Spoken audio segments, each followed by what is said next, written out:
put together, we've all been at these meetings for the last few years. We kind of all talk to ourselves and try and pump ourselves up. I was trying to think of what could I do that would be a little different. And one of the things, before I get started, I understand there are a lot of students that are here at this particular conference, and I just want to tell you that don't get discouraged by the talk of chaos, gridlock, stalemate on transportation. Hang in there. You guys are really our leaders, and I really do hope that you'll take advantage of all the policy folks that are here at this conference and really stay in the transportation field. I'm an engineer. I got to tell you, it's tough out here to be positive about transportation, and I really do hope that all of you students who took the time to be here today will stay engaged. So here's what I decided to do today. I thought I'd throw out 5 questions for the group. And I'm going to take just a couple seconds with each one of them, kind of give you my thoughts to get things started. My first question, of course, is what happens Tuesday night and what kind of changes will it bring? Second, we do have an extension of the transportation program that expires on December 31st. So what's going to happen with that extension? What's going to happen in the lame duck? And a little bit about that has been talked about. What happens next year is the third question. What are the obstacles and opportunities to getting a bill done next year? And then what can we do to affect the outcome? So obviously we don't know what's going to happen Tuesday night, but it certainly appears that the House will flip, so you'll have different leaders. But regardless of who's in charge, there's going to be many, many new members of Congress, and so that's going to give us an opportunity and also an obstacle to go out and educate folks. These folks haven't been involved in the transportation debate over the last couple of years, so they're a blank slate. Let's be the one to fill that in. Let's be the one to go in and tell them the story about transportation and the need to invest in transportation. I know it's not going to be easy. I'm not naive. I know a lot of these folks signed no new tax pledges, and that's certainly going to complicate matters. But at the end of the day, whether you're a new member of Congress or someone who's been there for a long time, the public expects action. The public expects action on the unemployment numbers. We ought to be in there making the case for transportation. With regard to the extension, and let me just say that some people say, well, if Republicans have the House or the Senate or both, that dooms the transportation bill. Safety loop passed with a Republican Congress and a Republican president. So don't buy into this doom and gloom that conservatives in Congress won't support transportation. In fact, some very, very conservative members of Congress, very senior members of Congress, have said that there are 2 things they think the federal government ought to be responsible for. One is national security, and the second is transportation. So let's build on that. With regard to the extension, it sounds like people are talking about a 4 to 7 month extension of the program. I'll just give you my personal concern about this. These constant short-term extensions are just killing the program. All of you know that. It's devastating the transportation industry, design firms, contractors, workers. But those of you from state and local government, you also know that this constant uncertainty is putting a halt and delaying many of your projects. And I don't think Congress understands that. So one of the things that I would encourage you to do as a task is start to talk to the members of Congress about what these constant short-term extensions are doing to the industry and doing to state and local governments and your projects. What happens next year? I know, like has been mentioned, the administration is going to release their proposal, bring their present to the party, I guess, if I can steal Janet's line, when they propose their budget. And I think it's great that the president is talking about transportation and highlighting transportation.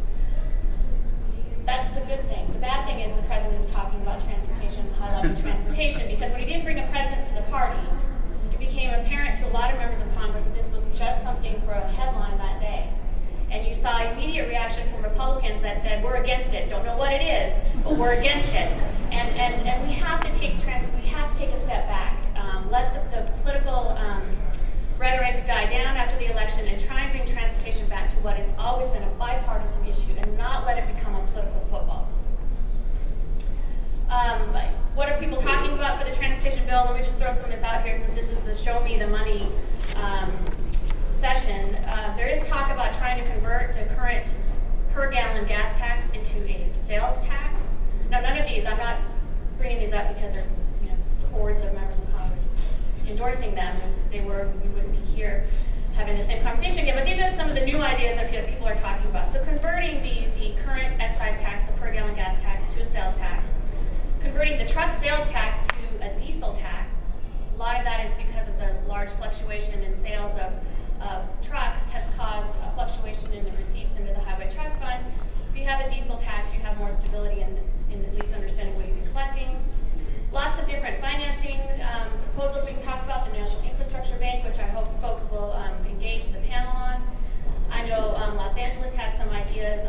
TIFIA and doing some qualified transportation investment bonds, private activity bonds.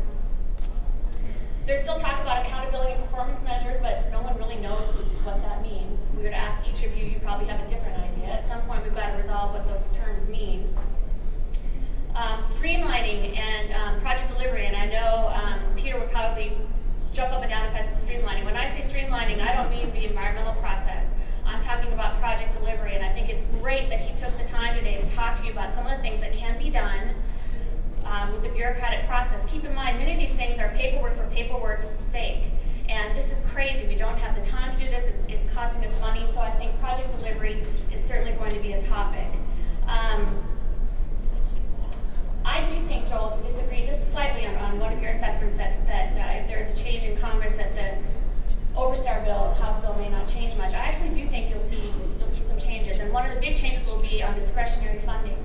I think if you have a Republican House of Representatives, there's going to be a lot of angst in turning over big chunks of discretionary money to a department that is run by the other side. So I think you'll see a lot of discussion about discretionary programs, and should there be discretionary programs, and if so, how large should they be?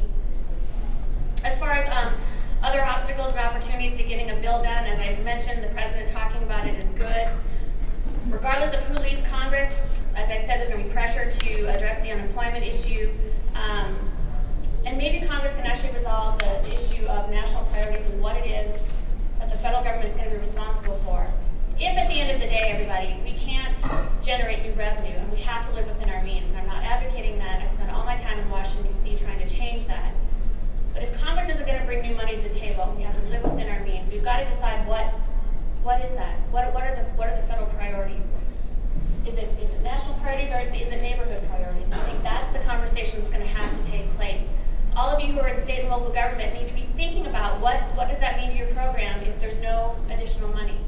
If you have to live with what you have today, and again, be thinking about that. You don't want to be caught flat-footed. And just as importantly, when I talk about living within your means, think about what are some of the things Congress could do to make the limited federal dollars you do receive go further. Project delivery is one. Streamlining. Being able to leverage your resources, maybe some tolling flexibility. So be kind of thinking about what you would do if the landscape isn't as positive as we all hope it would be. And then to my last question, which was, what can we do to impact the process?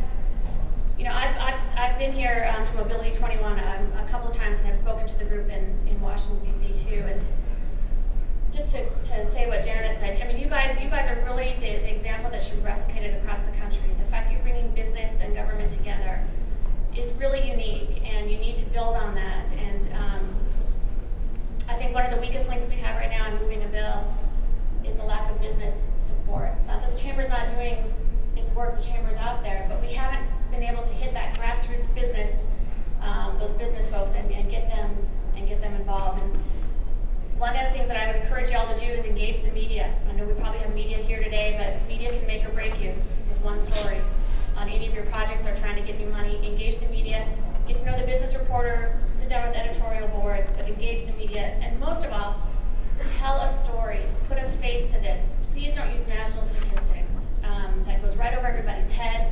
Nobody understands it. If you're going to go talk to the editorial board, tell them what transportation investment means to you, to your community, to your state.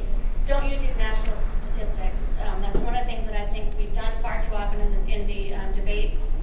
And think about, what would you do if you were talking to your neighbor across the fence? How would you convince your neighbor that we need to invest more in transportation? Think about it in those terms. So please stay engaged. Continue what you're doing. You guys really are the leaders in trying to pursue transportation